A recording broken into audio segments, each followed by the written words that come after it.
یہ ساری چیزیں جڑی ہوئی ہیں معیشت کے ساتھ. پیسے آ رہے ہیں, حکومت جا رہی ہے, یعنی ڈالرز آ رہے ہیں اور حکومت اب رخصت ہو رہی ہے.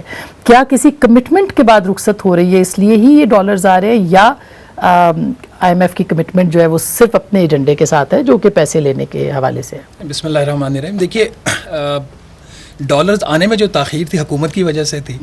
حکومت جب سنجیدہ ہوئی, وزیر اعظم صاحب نے واقعی کمان سنبھالی وزارت خزانہ کی, تو معاملہ ٹھیک ہونا شروع ہو گیا اور ڈالرز آنا شروع ہو گئے. اگر یہ پہلے سنجیدہ ہو جاتے کوئی 5-6 ماہ پہلے, تو آپ کا پہلے یہ ریویو مکمل ہو جاتا, پچھلے والا آپ کا پروگرام جو ہے وہ ناکامی پہ نہ ختم ہوتا.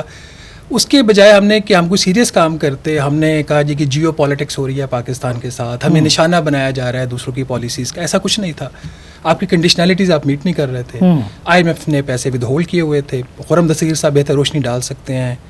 جو پرائم منسٹر کی ملاقات ہوئی پیرس میں, وہاں پہ بہت ساری چیزوں کا انکشاف ہوا وزیر اعظم صاحب کے اوپر کہ ان کو کیا بتایا جاتا تھا اور ایکچولی ہو کیا رہا. اچھا, تو یہ کوئی انسائڈ سٹوری ہے؟ انسائڈ سٹوری ہے. یہ منسٹر صاحب کو ہم سے بہت بہتر پتا ہوگا کہ یہ کیبنٹ تھوڑا سا بتا دے تاکہ منسٹر صاحب سے پوچھنے میں آسانی ہو. اشاروں میں ڈبل گیم ہو رہی تھی کہیں, اشاروں میں ہم لکھ رہے تھے کہ وزارت خزانہ اور پرائم منسٹر آفس ایک پیج کے اوپر نہیں ہے.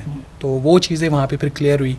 مطلب سو کہ 20 جون تک تو نئے پروگرام کی بات ہی کوئی نہیں تھی, میں بھی شاید 24-25 جون تک. یہ جو آپ کا نیا پروگرام ہے یہ تو بالکل آخری ایک ہفتے میں نیگوشیٹ ہوا ہے, اور اس کے اوپر پھر جس فاسٹ ٹریک انہوں نے امپلیمنٹیشن ہوئی ہے. اور اس کے دوران ہماری اطلاع ہے کہ اسلامک ڈیولپمنٹ بینک جو تھا وہ شاید کوئی تھوڑا سا ان کے ساتھ کچھ مس انڈرسٹینڈنگ تھی. اسلامک ڈیولپمنٹ بینک کا یہ ہوا تھا کہ جب انہوں نے کہا کہ 9.7 ارب ڈالر کے پلیجز آئے ہیں, جس میں انہوں نے کاؤنٹ کیے تھے 3.6 billion dollar Islamic development bank کے, تو وہ ٹرپل کاؤنٹنگ تھی.